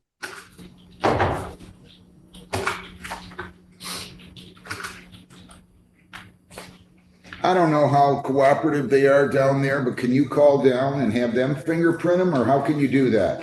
He's in Wayne County. Are we reading him out for his exam? Yeah, but if he waives at the probable cause conference is the problem, because that's going to be by Zoom. Okay. Judge, We've asked they'll do before, and it. they're not real friendly with fingerprinting somebody that, you know, under someone else's ORI. All right. Let me just double check and make sure he was never printed on this one. I don't think he was. I think he went right to the hospital, Your Honor.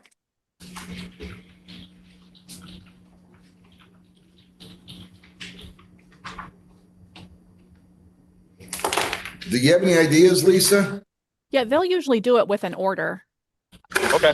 I'll email the order over to Sergeant Benars and then the contact that I have. Okay.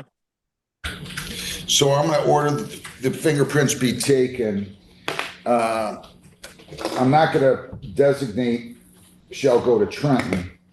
I'm just going to say that the fingerprints must be taken before, what was the date we gave? August the 5th.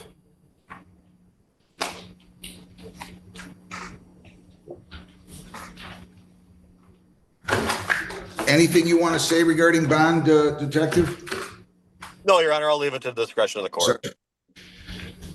You cannot leave the state without the consent of the court. You cannot violate a law. You must appear in court as directed. No alcohol, no marijuana, no illegal drugs. 12-step recovery program 4 times a week.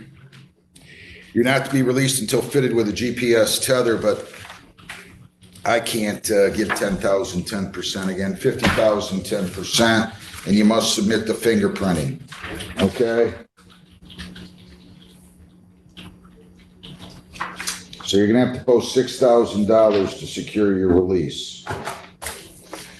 All right, that's it. Good luck. Thank you very much. Thanks, Sergeant. Thanks. Thank you, Your Honor.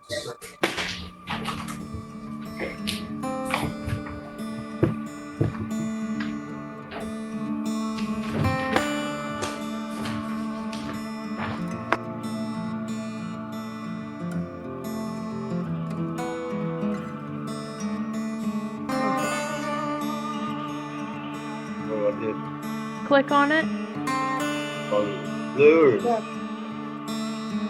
where it says join breakout room. Can I do it? Okay, I think he got it. Must have figured it out. I think Miss Frias' diversion was filed because she's not on my docket anymore. Miss Gillette, has Miss Frias been granted, diversion? Yes, I believe her diversion was filed today. So she is excused from these proceedings? Yes. Miss Frias, I cannot see you. Can you hear me?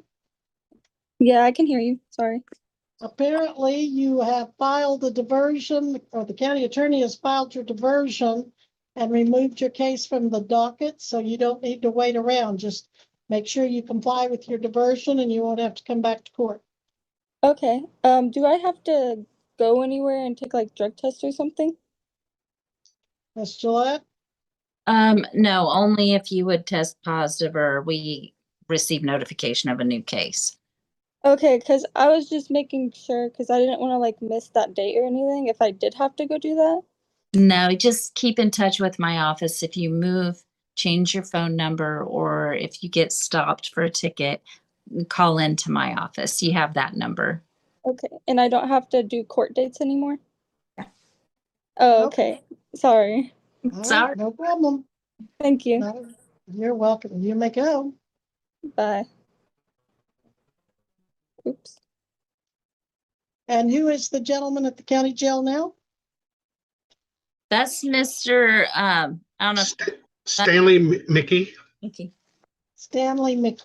Thank you. I had forgotten again how to pronounce your name. I know it's a tough one, Your Honor. That you just throws me, Stanley Mickey. And you do not have an attorney, so let's go on the record. In 2025, CR 73, State of Kansas versus Stanley J. Mickey, County Attorney Jill Gillette appears for the state, and defendant Mr. Stanley J. Mickey appears in person in custody and pro se on interference, like that.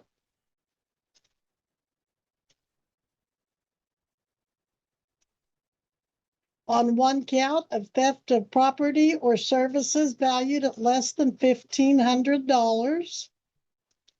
You did apply for an attorney.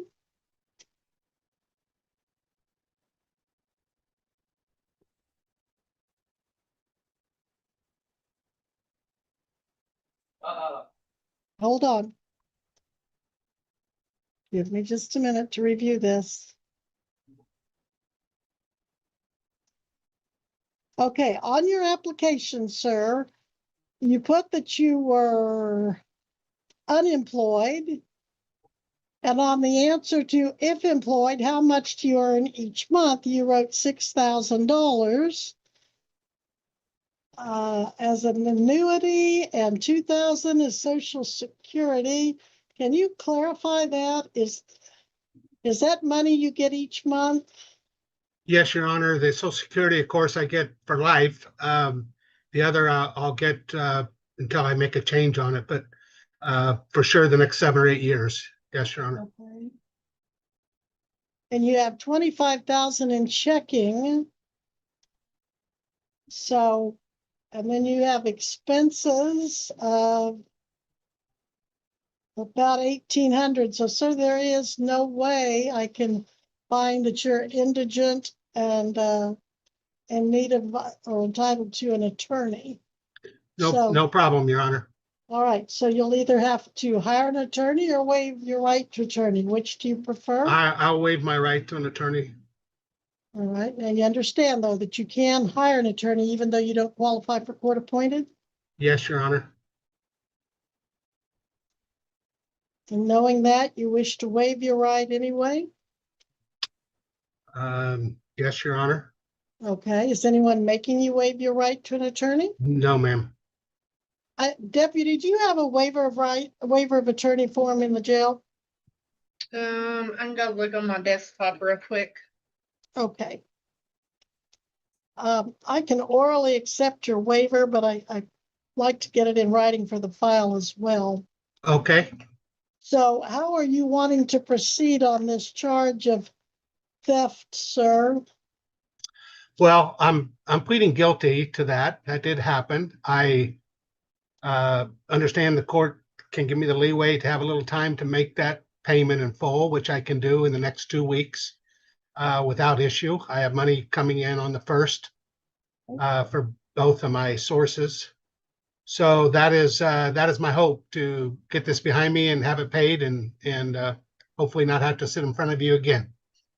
All right, well, the charge reads theft that on or about the 19th day of May, 2025 in Greenwood County, Kansas, that you, Stanley J. Mickey, then and there, contrary to the statutes of the state of Kansas, did unlawfully and knowingly obtain or exert unauthorized control over property or services with the intent to permanently deprive the owner, Happy Hooker Towing, of the possession, use, or benefit of the owner's property or services, to wit, gasoline and roadside services, valued approximately $354, a Class A non-person misdemeanor.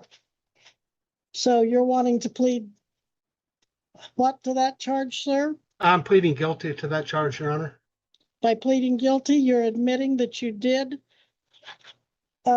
commit theft of the roadside services and gasoline?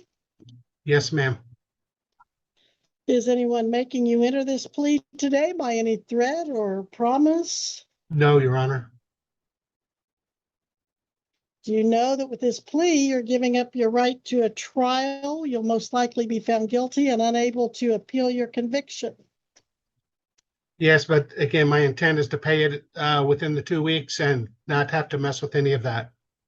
I don't want to take up any more of the court's time. All right. Okay.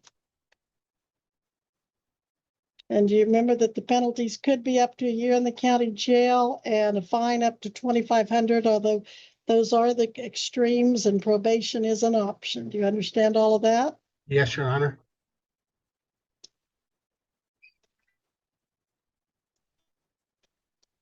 Ms. Gillette, do you know of any reason why I shouldn't accept his plea? No, Your Honor. Mr. Mickey, at this time, I do accept your plea to theft as knowing and voluntary. Tell me, please, in your own words, what you did that makes you guilty of theft. Well, my vehicle ran out of fuel.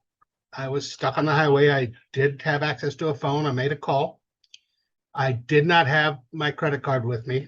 I did not have enough cash with me, and I needed to get where I needed to go. So I did use their services, knowing that I was going to have to ask them to give me a little time to get them the money. And that's kind of how this thing started. So when you made a phone call, was it to this Happy Hooker Towing Company? Yes, ma'am. And did they bring you gasoline through roadside Yes. service? Yeah, they came out to my location. There was a gas station about 5 miles away. We went and got about $5 worth of fuel. I'd say probably $25 worth or so. And which was enough fuel to get me going.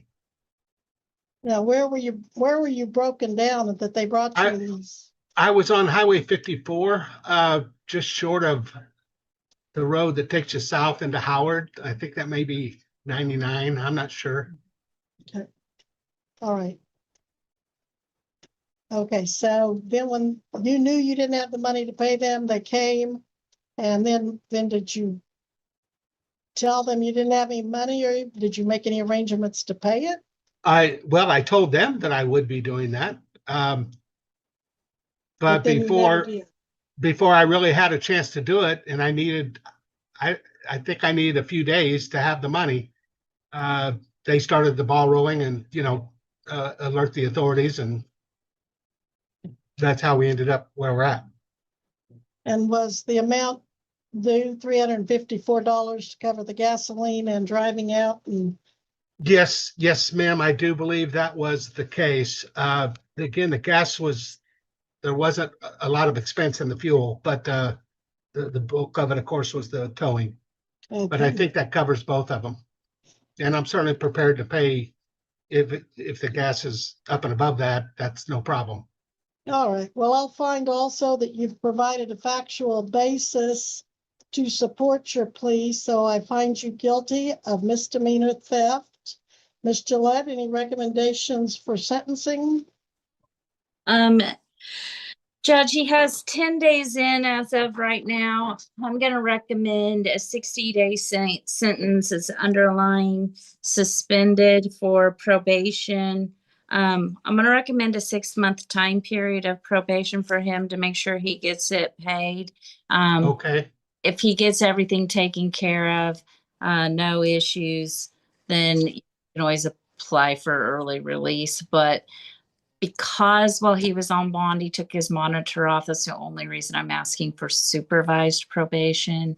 Understood. Just to make sure it gets taken care of. And if I can address Ms. Jill, Your Honor, is that okay? Well, why don't you address the court, because I'm going to be the one that decides your sentence. Yes, ma'am. And I do try to give you an opportunity. Ms. Of course. Gillette, you're not asking for any fine? I'm not asking for a fine. I'm asking for the restitution, court cost, booking fee, probation fee, and then I don't know if Green Feather is seeking charges for the $1,000 monitor that he took off plus the $30, but he actually took it off in Wichita. So, Your Honor, I did speak to them. They weren't. They just simply asked me to pay for it, which I'm going to do. And that's how that was left. All right, well, that is another matter. If they want to charge you criminally for damaging their property, that's something they can do, and then you can talk to them. If they want you to just make restitution in lieu of charges, that again is between you and them. Okay. So I won't address that in my sentencing. At this time, Mr. Mickey, your sentence, did I hear them say you live in Sedgwick County? Yes, I live in Wichita, Your Honor. Okay. All right, Mr. Mickey, your sentence is 60 days in the Greenwood County Jail. You'll get credit for time served. The remainder will be suspended, provided you successfully complete a 6-month reporting probation to be supervised by court services. They can transfer that to your home county if they can get that worked out with Sedgwick County. Okay. All standard conditions of probation will apply, and one of the officers will go over those with you. You can be released today with the order to contact probation as soon as you get out. And you can do that by calling 316-322-4153. They like for you to call the main number in El Dorado and tell them your situation, and then they'll advise you from there. Yes, Your Honor. In addition to the standard conditions, you will be ordered to pay $158 court costs, $45 booking fee, $60 supervision fee to probation, and also $354 restitution to Happy Hooker Towing. I think that just roughly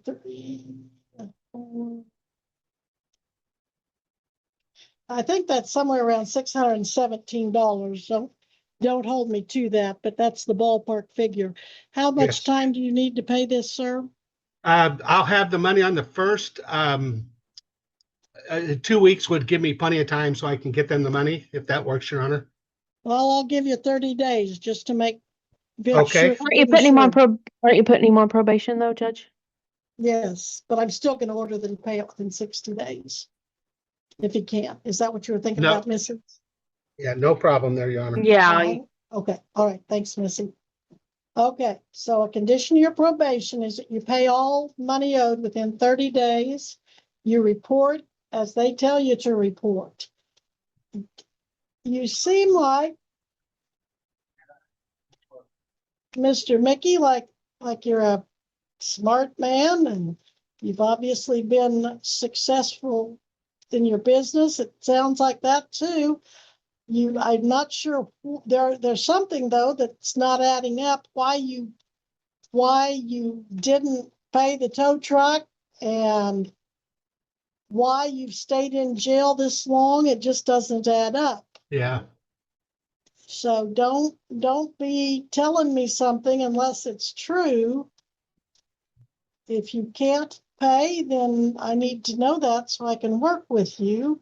No, Your Honor, it's all true, Your Honor. It is a combination of mistakes that I made. I'm fully accountable and responsible, and I apologize to the court that I had to put everybody through this, but it is completely on me. No one else but me. All right. Now, do you live by yourself when you go back? I to do, Your Wichita? Honor. Uh-huh. Okay. Well, if you're getting forgetful or something, maybe you can have someone help you. I just don't want to see you back here in jail again No. for something that you could take care of, it sounds like, rather easily. Yes, ma'am. And I assure you it will be done. All right. If there's nothing further, then you'll be in recess, but be sure and call probation. Yes, Your Honor. And Your Right. Honor, I do have the waiver of cancel right here in front of him. Okay, yes. You want me to sign that, Your Honor? Yes, if you would read that over and sign that. I have accepted orally your waiver, but I like to have it in writing, as I said earlier. Okay. And then the deputy can give that to Missy to file at the clerk's office. You read it, you sign.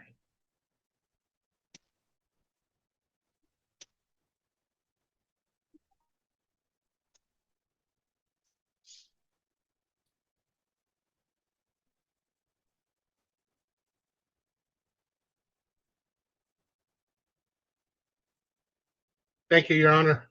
All right, thank you. We'll be in recess and you are excused at this time. Thank you. Well, all right, Mr. Paul, are we ready on Owens? We are, Your Honor. We are back on the record. Oh, I'm not sure we even went on the record. We're on the record in 2025 CR 105, State of Kansas versus Aubrey Lee Owens. Jill Gillette, County Attorney for the state. Richard Paul, Defense Attorney for the defendant, Aubrey Owens, who also appears personally. Any announcements, Mr. Paul? Yes, Your Honor. After speaking with Ms. Gillette and Mr. Mr. Owens is going to apply for diversion. The county attorney and I talked about conditions for that. I've discussed those with Mr. Owens, and he is amenable to that. And I would ask for the next court date to be 2 months out, just to get the paperwork together, Judge. Ms. Gillette, you're in agreement with that? Yes, Your Honor. Very well. Missy, about 8 weeks out?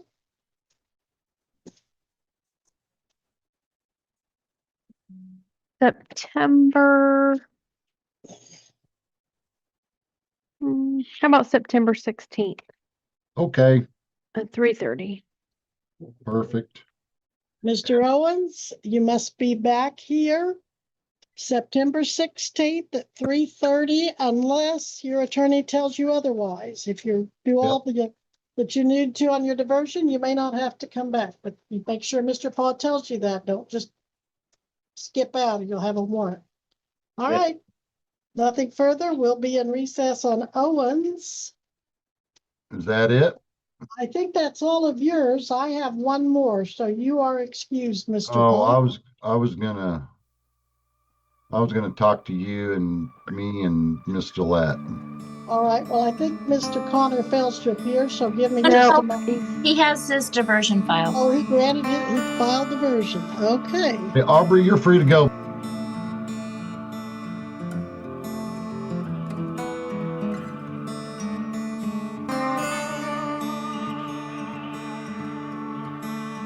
Good afternoon. Your name, please. Hello, how are you? Excellent. How are you? I'm doing great. Good. And you are? Tyson Miller Willis. Thank you, Mr. Miller Willis. Yes, sir. And looks like we're here on a pretrial. I don't have any pleas. Mr. Yeah, Swenson. He is hoping to resolve today, Your Honor. I was just reviewing. I just need a brief breakout room with him to finish going over that document. Okay. Mr. Miller Willis, when you get the invitation to join the breakout room, go ahead and hit accept. Let you and Mr. Swenson have the conversation you'd like to have. Yes, sir. Okay.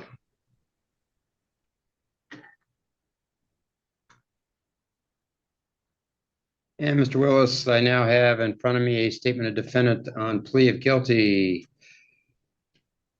to charges of vehicle prowl and possession of vehicle theft tools. Looking on that plea form, Mr. Swenson signed that form for you. Did you give him your authority to do so? Yes, Your Honor. And you had sufficient opportunity to go over that form with Mr. Swenson? Yes, Your Honor. Any questions for me about the form? No, sir. And you understand by pleading guilty to those charges, you give up the constitutional rights set forth in paragraph 5 of the plea form. Yes, sir, I do. Mr. Swenson, you discussed the potential immigration consequences. Yes, Your Honor. And Mr. Miller Willis, you understand the sentence recommendation is 22 days in jail. Yes, sir, I do. All right. I'm assuming these sentences that I'm getting are in contemplation of good time. Because I see it's 30, credit for 22, so I think the expectation is released today. Is that right? I mean, well, yes, assuming that. Yeah, just so you know, because sometimes, because that's, the sentence is going to be 22 days in jail, credit for 22 served, and then 342 suspended. I'm not a big fan of building in the good time calculation to the expectation of people to be released today. So just letting counsel know, you may want to reframe your understanding of the sentence. I know, I can appreciate that. I know the city's offer has been 30 days. Okay. So it wasn't factored to do that. It was 30 days, but recognizing he does have credit for 22. And was expecting to get out on a 30-day sentence. Yes. Okay. I mean, that's. Yeah. I just don't like creating false expectations and then I'm sentencing them to something that's not understood as the sentence. Okay, so let me reframe the sentence that I would give is 22 days in jail, credit for 22 served. I would allow your release. You would have 342 days remaining suspended, not 334. So more days suspended, which is why it's phrased this way, but this I way understand. getting out. I understand. Okay, all right. And beyond that, no contact with the Gateway Apartments. And Yes, looks sir. like the institution for any damage caused is reserved. And what that means is that the city has 6 months in which to make a request for a restitution hearing. And if after that hearing at which you are present and represented, the court orders payment of restitution, then payment of the restitution becomes a condition of the sentence. You understand that? Yes, I do, Your Honor. Okay.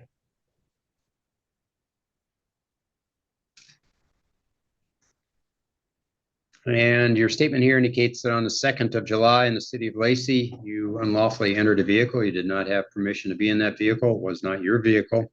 With the intent to take items from it, you had a small pry bar, 2 wrenches, and tape in your pocket when you were detained by police, and those are tools that can be used to facilitate stealing items from vehicles. Are those facts accurate? Yes, sir. I'll find sufficient factual basis for defendants' pleas. Find the pleas made knowingly, voluntarily, with full understanding of their consequence. Accordingly, I will accept defendants' pleas, enter findings of guilty based on that, those pleas.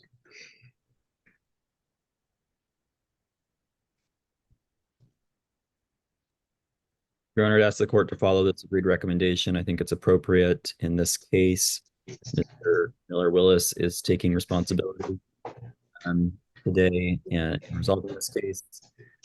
I'd also ask the court to waive any legal financial obligations. The court, I believe, imposed a $50 court-appointed counsel fee, and restitution is being reserved. So there are other financial matters that he may need to take care of.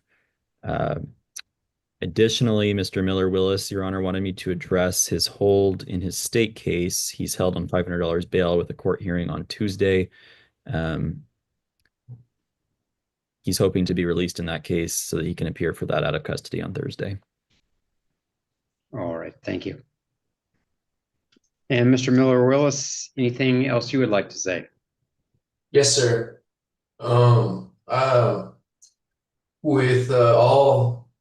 With absolutely no disrespect intended, I'm not trying to be facetious. I'd like to thank you, Your Honor, and the prosecutor. This 22 days that I've been here, I've been able to get clean for the first time in about 5 years. I feel almost like I could say a new man, and I'm ready to get out there and show the world what I'm made of and get back right with my children. Okay, how many children do you have? I have 3.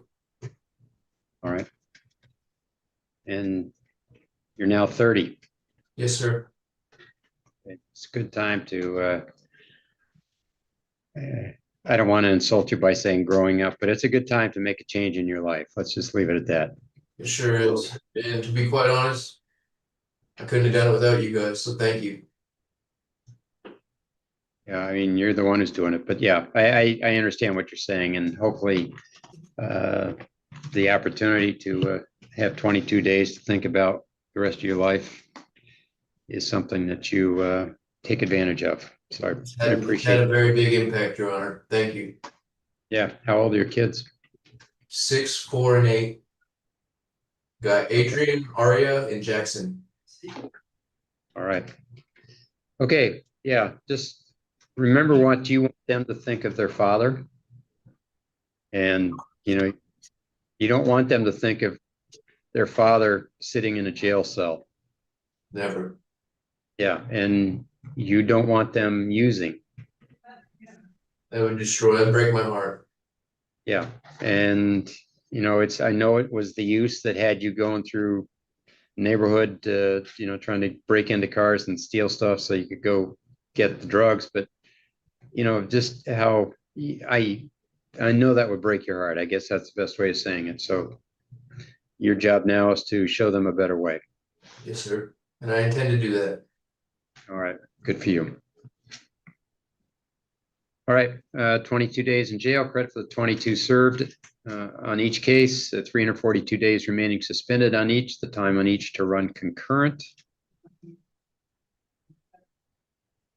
And for the next 2 years, no criminal law violations, no contact with the Gateway Apartments. The issue of restitution will be reserved. We talked about that earlier. Any questions?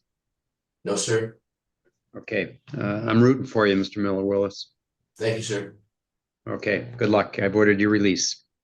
Thank you. Am I going to be able to appear for the Thurston County matter on the 24th in person? Yeah, thank you for bringing that up. I can't do something without the state prosecutor here. I can't take my own independent action without giving them a chance to have something to say about it. So I can't change that bail hold. All right. Thank you. Yep.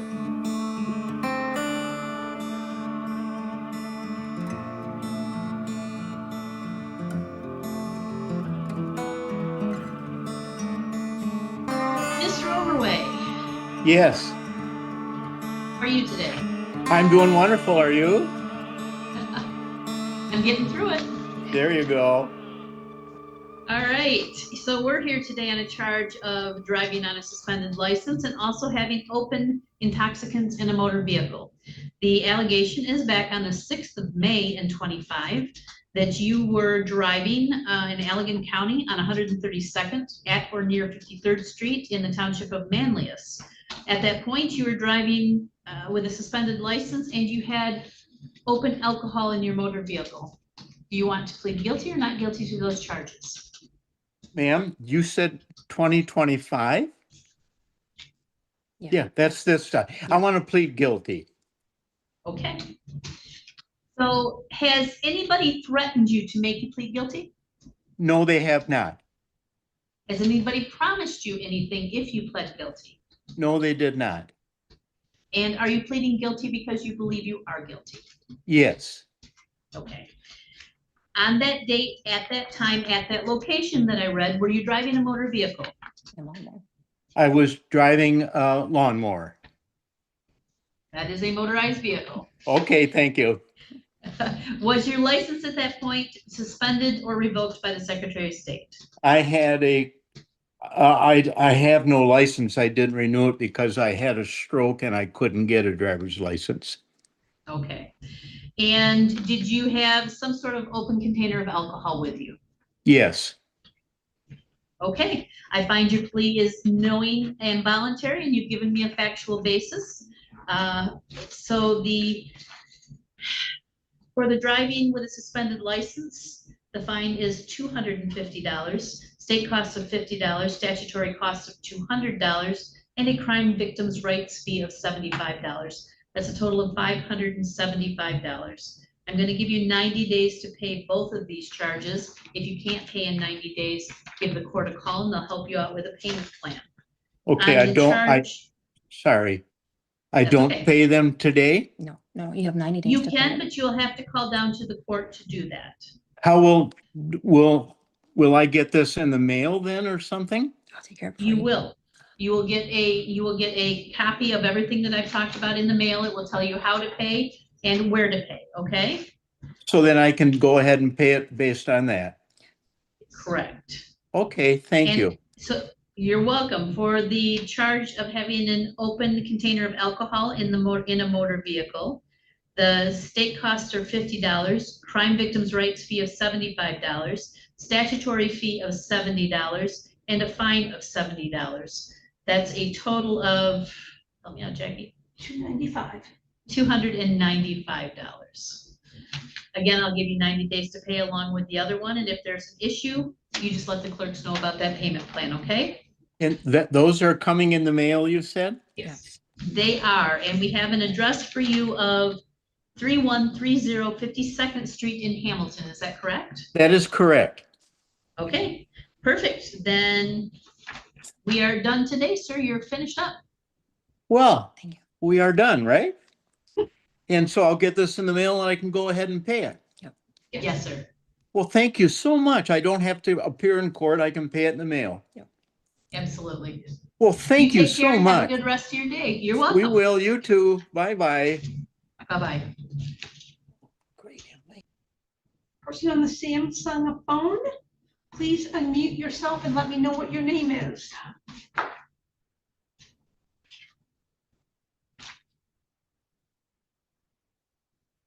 Jeremy Harrington? Nope. Okay, you are at 320. That's show cause. Yes. We hear him now? Or? Yep. Mr. Harrington, as long as you're here, let's get this over with. Let me find your file. Okay. Okay. Looks like we're here on file 242212SD. You have some fines and costs due here. You also have an alcohol highway safety and a victim impact panel that you need to do. Do you know what those are? Yes, ma'am. I have all the info. So have you done them yet? I have not done them yet. I just got a new job and I've been paying my child support, so it's been kind of hard to keep up on bills. But I should be able to get it all done very soon. All right, I'm gonna adjourn this out 90 days for a new show cause hearing, okay? In the meantime, get that BIP and the highway safety course done. And start paying on those fines and costs. As long as you make a regular payment, then you're not gonna have to come in front of me again, okay? Okay, I have been paying. I just paid, I think it was about the middle of June-ish, Okay, and all right. so, Fantastic. Well, keep paying and get those other things done, and you won't have to be making Zoom phone calls, okay? all right, thank you, ma'am. You're welcome. You can hang up now. All right, thank you, bye.